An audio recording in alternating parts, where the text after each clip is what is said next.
ಮೇ 16, 2026 ಅಣ್ಣ. ಇವತ್ತಕ್ಕೆ ನಿನ್ನ ಮಂಡಿಯಲ್ಲಿ ಯಾವ್ಯಾವ ಟೊಮೊಟೊ ಏನೇನು ರೇಟ್ ಹೋಗಿದೆ ಅಂತ ತಿಳಿಸ್ಕೊಡಿ ಅಣ್ಣ. ಇವತ್ತೇನು ನಾಡಿ ಟೊಮೊಟೊ ಥರ್ಡ್ ಕ್ವಾಲಿಟಿ ಮಾಲ್ 150 ರೂಪಾಯಿಂದ 200, 250 ರೂಪಾಯಿ ಆಗಿದೆ. ಸೆಕೆಂಡ್ ಕ್ವಾಲಿಟಿ ಮಾಲ್ 250 ರೂಪಾಯಿಂದ 350, 400 ರೂಪಾಯಿ ಆಗಿದೆ. ಫೈನ್ ಕ್ವಾಲಿಟಿ ಮಾಲ್ 400ರಿಂದ 450, 60, 70 ರೂಪಾಯಿ, ಟಾಪ್ 470 ರೂಪಾಯಿ ಆಗಿದೆ. ಸೀಡ್ ಬಂದ್ಬಿಟ್ಟು 150 ರೂಪಾಯಿಂದ 200, 250, 300 ರೂಪಾಯಿ ಥರ್ಡ್ ಕ್ವಾಲಿಟಿ ಇದೆ. 300ರಿಂದ 400, 450 ರೂಪಾಯಿ ಸೆಕೆಂಡ್ ಕ್ವಾಲಿಟಿ ಇದೆ. 450 ರೂಪಾಯಿಂದ 550, 60, 70 ರೂಪಾಯಿ ಟಾಪ್ ಕ್ವಾಲಿಟಿ ಇದೆ. 400, 570 ರೂಪಾಯಿ ಸೀಡ್ ಟಾಪ್ ಆನ್ ಟಾಪ್ ಆಗಿದೆ. ಪೊಸಿಷನ್ ಇದೇ ಥರ ಅಂತ ಮುಂದುವರೆಯುತ್ತೆ, ಎಲ್ಲ ಲಕ್ಷಣಗಳು ಕಾಣಿಸ್ತಾ ಇದೆ ಅಣ್ಣ. ಇವತ್ತು ಬೆಲೆ ಜಾಸ್ತಿ ಆಗಿರೋದಕ್ಕೆ ಕಾರಣ ಏನಿರ್ಬೋದು ಅಣ್ಣ? ಏನು ಲೋಕಲ್ ಅಲ್ಲಿ ಮಾಲ್ ತುಂಬ ಶಾರ್ಟೇಜ್ ಇದೆ. ಅಂದರೆ ಮೈಸೂರು, ಮಂಡ್ಯ, ಚಿಕ್ಕಮಂಗ್ಳೂರು ಇದೆಲ್ಲ ಸ್ವಲ್ಪ ಮಾಲ್ ಶಾರ್ಟೇಜ್ ಇರೋದ್ರಿಂದ ಕೇರಳ ಮಾರ್ಕೆಟ್ ಸ್ವಲ್ಪ ಟೈಟ್ ಆಗಿದೆ. ಕೇರಳ ಮತ್ತು ಲೋಕಲ್ ಮಾರ್ಕೆಟ್ಗೆ ಸ್ವಲ್ಪ ಟೈಟ್ ಆಗಿರೋದ್ರಿಂದ ಮಾಲ್ ಪೊಸಿಷನ್ ಸ್ವಲ್ಪ ಚೇಂಜ್ ಆಗೋದಕ್ಕೆ ಅವಕಾಶ ಸಿಕ್ಕಿದೆ. 450, 60 ರೂಪಾಯಿ, 470, 80 ರೂಪಾಯಿ, 400, 500 ರೂಪಾಯಿ, 510 ರೂಪಾಯಿ, 520 ರೂಪಾಯಿ, 30 ರೂಪಾಯಿ, 540, 540,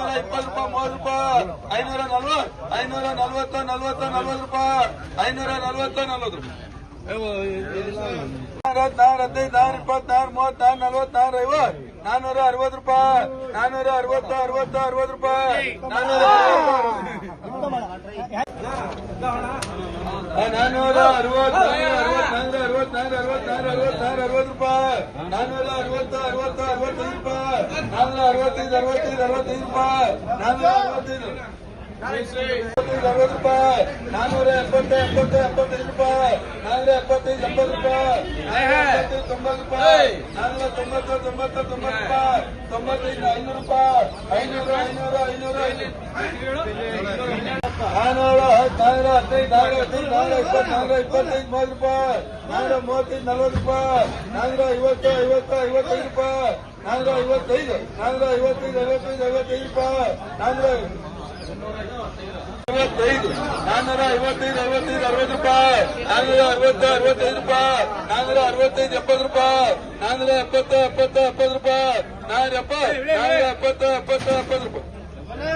415, 420,